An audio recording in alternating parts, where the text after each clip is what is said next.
हाय everyone, मैं doctor Ravi Garg, senior neurosurgeon at JP hospital Zirakpur.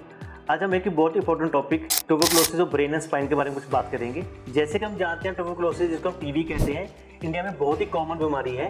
और TB का नाम सुनते ही सबसे पहले हमारे दिमाग में आता है कि लंग्स में होती है। मैं आपको बताना चाहता हूँ कि टीबी इंडिया में बहुत कॉमन है और वो बॉडी के किसी ही पार्ट में हो सकती है। और यहाँ तक स्पाइन और ब्रेन की बात है, इंडिया में स्पाइन और ब्रेन टीबी बहुत कॉमन है और शायद स्पाइन टीबी का जो इंसिडेंस है पहले से बढ़ रहा है।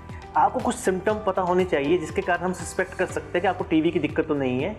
अगर मान लो आपको बहुत ज़्यादा बैक पेन है जो कि कुछ हफ्तों से महीनों से है, जो कि नॉर्मल मेडिसिन से ठीक नहीं हो रहा, जहाँ कुछ स्टिफनेस बहुत है, जब कुछ पेशेंट हमारे पास आते हैं कहते हैं जकड़पन बहुत है बैक में, हमारे पेन से ज़्यादा आपको स्टिफनेस रहती है, या साथ में फीवर है या वेट लॉस है, तो आपको तुरंत एक स्पेशलिस्ट के पास जाना चाहिए और तुरंत अपना एक एमआरआई वगैरह कराना चाहिए। क्योंकि हम देखते हैं कि ऐसे पेशेंट कई बार हमारे पास लेट आते हैं, सिम्टम चलते हैं, उनको महीनों हो जाते हैं, उसके बाद जब हम देखते हैं एमआरआई करवाते हैं टीबी काफ़ी हद तक बढ़ जाती है, तो वो सर्जरी तक लैंड कर जाते हैं।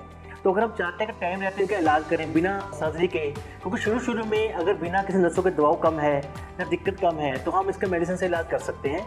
लेकिन आपको अगर दिक्कत बढ़ जाती है, मान लो नसें बहुत ज़्यादा दब गई हैं स्पाइन में, जब पैरों में सुनपन आना शुरू होगा या पैरों में कमजोरी आनी शुरू होगी, तो आपको टीबी के रहते स्पाइन सर्जरी की जरूरत पड़ सकती है।